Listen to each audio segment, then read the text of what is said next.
So by now, I've put over 40 hours into Arknights Endfield, and I still can't stop finding myself playing this game.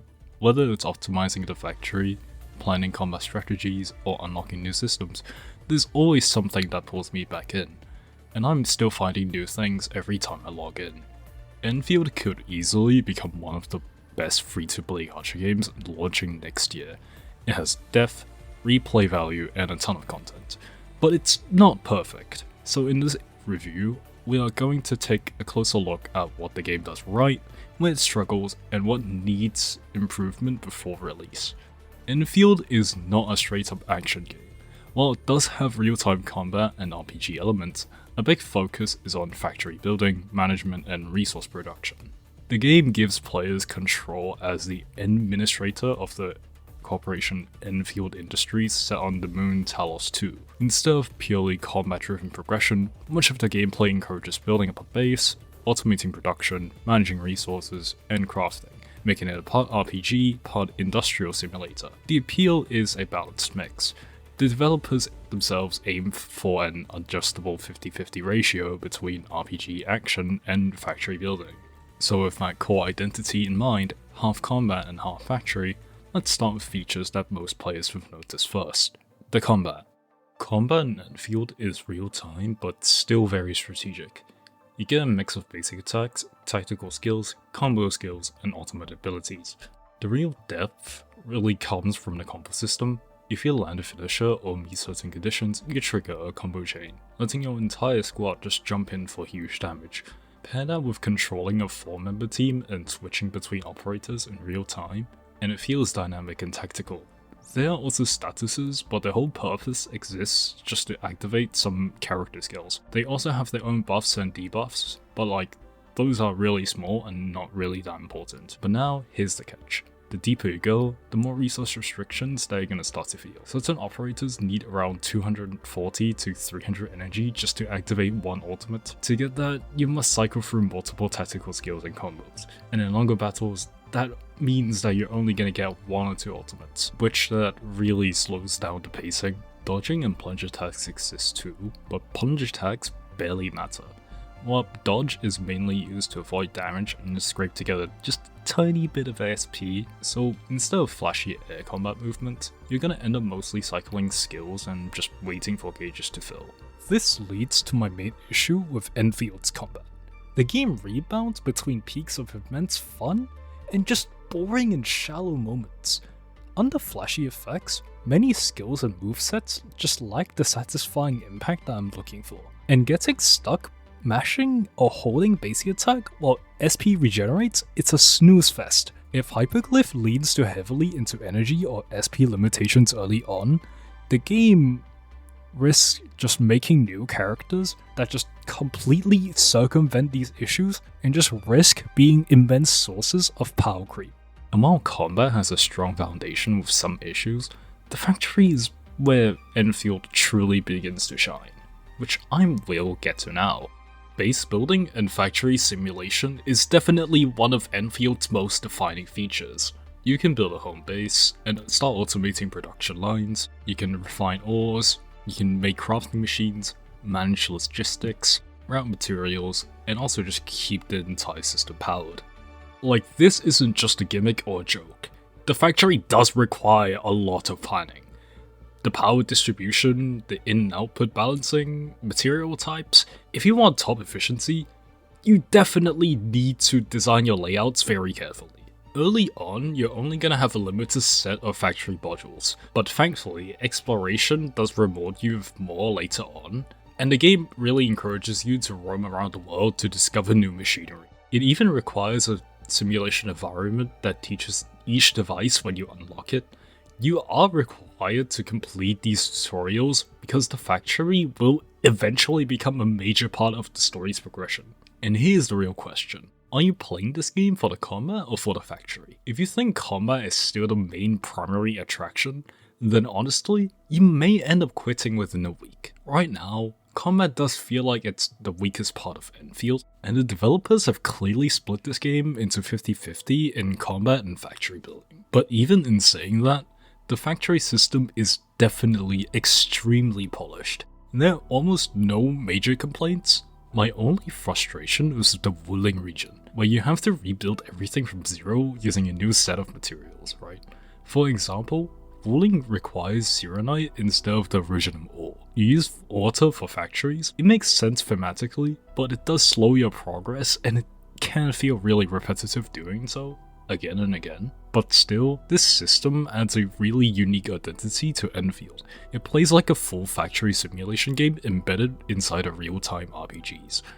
Many reviewers say this is what truly makes Endfield stand out. If you enjoy building, optimizing, and automating production lines, the factory will be the part of the game that keeps you hooked. The factory may be the deepest system in this game mechanically, but systems alone don't create immersion. So how does the story support everything you're doing on Talos 2? The game's story takes place on the moon Talos 2, a colony established long ago through a portal known as Ethergate. You play as the administrator of Enfield Industries, navigating a harsh, partially ruined world where conflict, survival, exploration, and industry shape daily life. Visually, the world building is a major strength. Cities, environments, and terrain are detailed and immersive, and the game carries a strong sense of scale. Cinematics and character introductions are handled with a lot of care, and many previews praise the game's presentation and production value. However, when it comes to narrative engagement, things do feel a bit underdeveloped. The story sometimes lacks a lot of emotional stakes and memorable antagonists. A lot of enemies that you do come across in Talos 2 are just generic bandits or wildlife compared to compelling enough threats as you would see in the beginning of the game. Progression can lead into simple task-driven quests, which makes the plot feel a lot more functional than dramatic. Character development can also be a hit or miss. There are standout NPCs, but the relationships and motivations are not always explored deeply enough to leave a long-lasting impact. The silent protagonist approach doesn't help it either, often makes conversations feel a lot more one-sided and slows down the sense of personal involvement in the narrative. Overall, the story clearly has potential, especially given the strong setting and world design, but it needs a lot more emotional weight and stronger character moments to make players feel like they are truly part of the events unfolding. Even longtime Arknights fans have expressed that they want more substance, more engagement, and more moments that draw them into the plot. So in short, the narrative is fine for now, but it could absolutely evolve into something far more impactful with stronger antagonists, a more vocal protagonist, and a deeper story direction. But to experience the story and world, you'll be traveling through massive zones. So let's talk about exploration. The game does not offer a fully open world, but instead features multiple large, self-contained zones. If you played Honkai Star Rail, then you definitely know what I mean. Each area comes with detailed geography, varied landscapes, slopes, cliffs, and enough vertical elements to make exploration feel rewarding at first glance. These zones often include side quests, secret treasures, and hidden chests. Some require clever movement, puzzle solving, or even interactions with your factory tools and scouting systems. When you first begin exploring, there's a good sense of discovery and curiosity. However, during story missions, the game tends to rely really heavily on waypoints, just guiding you directly from point A to point B.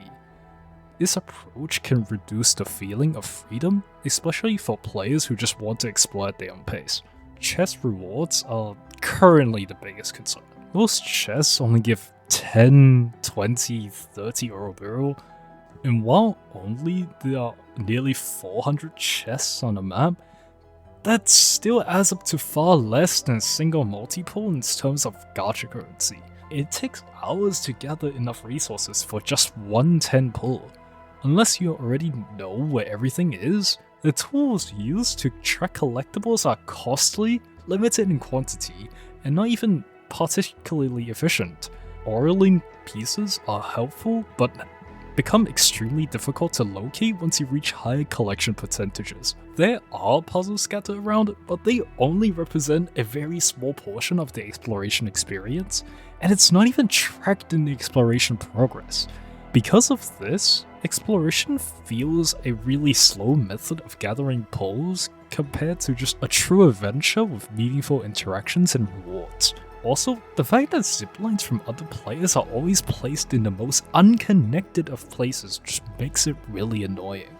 At least the developers should add logic to them and make them feel more connected instead of what it is right now. Overall, the exploration does have its moments of enjoyment, especially early on, but the balance between guided story structure and free roaming play needs a bit of improvement, and the rewards needs to get better to better match the time that players are gonna invest. Exploring helps you earn resources and character, but still, this is a gacha game, so progression ultimately depends on your economy and your luck. So now, let's break down the gacha, battle pass, and resource progression. As with many free-to-play RPGs, Endfield features a gacha system for acquiring new operators and weapons. At first glance, the pity and limited ticket system appears fairly player-friendly, but once you break down the numbers, it becomes clear that the disciplined saving is required and casual pulling can quickly become inefficient. Endfield uses a 3-tiered pity system. You have a soft pity at 80 pulls, but it remains a 50-50 chance until you reach the hard pity at 120. In other words, even if you lose at 80 pity, every pull afterward is still a 50-50 until you finally hit 120. This can lead to situations where players lose multiple 50-50s before ever hitting a guaranteed pity, and the system feels especially punishing when that happens. Some beta testers have already experienced losing 4 times in a row before reaching hard pity, which is far from ideal for a long-term experience. However, the weapons right now are an even bigger concern, as the only way to pull on the weapon banner is by pulling on the operator banner first. Every pull gives you arsenal tickets,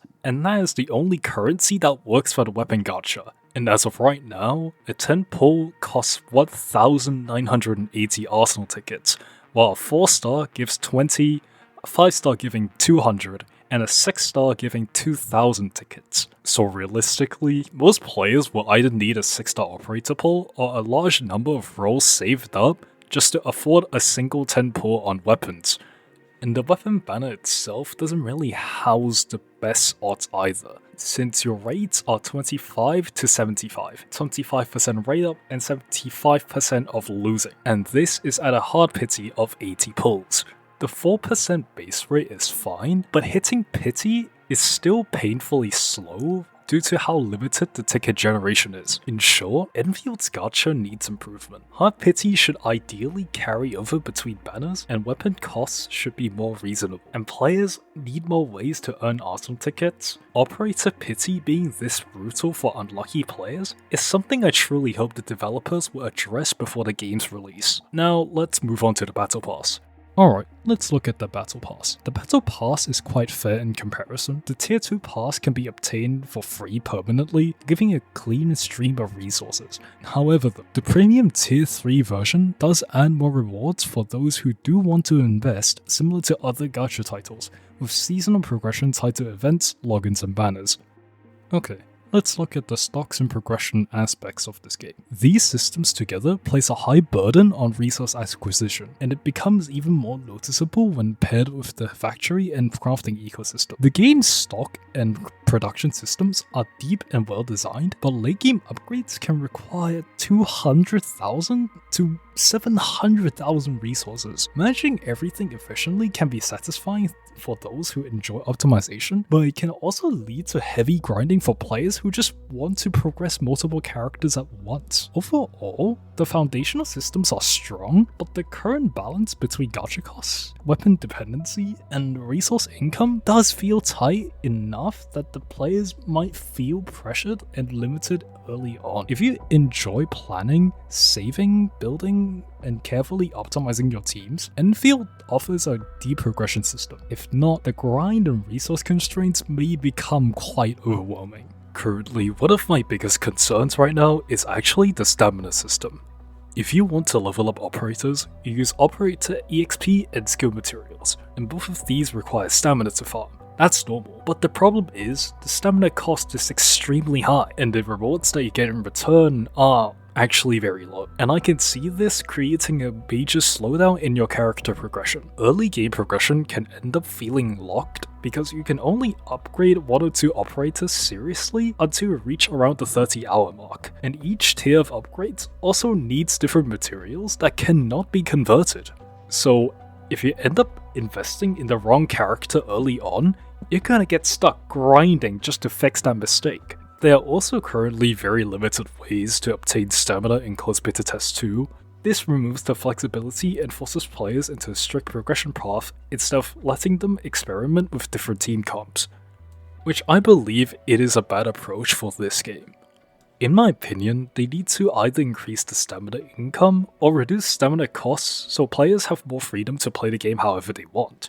This is just based on my experience so far, but it's an issue that really needs attention before the release. So with everything I've mentioned, where does the closed beta test 2 of Arknights Endfield stand right now? Endfield is quite a bold experiment for a part action RPG, part base builder, part factory simulation, and part exploration game. For players who love deep systems, strategic thinking, optimization, and resource management, and aren't just after flashy action, this can be a compelling long-term game. But that said, it's not for everyone. If you prefer quick, casual gameplay or easy progression, the heavy emphasis on management, gacha discipline, and resource grinding may be off-putting, and some aspects of the story, combat flair, and long-term pacing still feel like they need polish before full release. But if you're willing to invest time and enjoy variety, Endfield may just be one of the most ambitious hybrid games out there right now.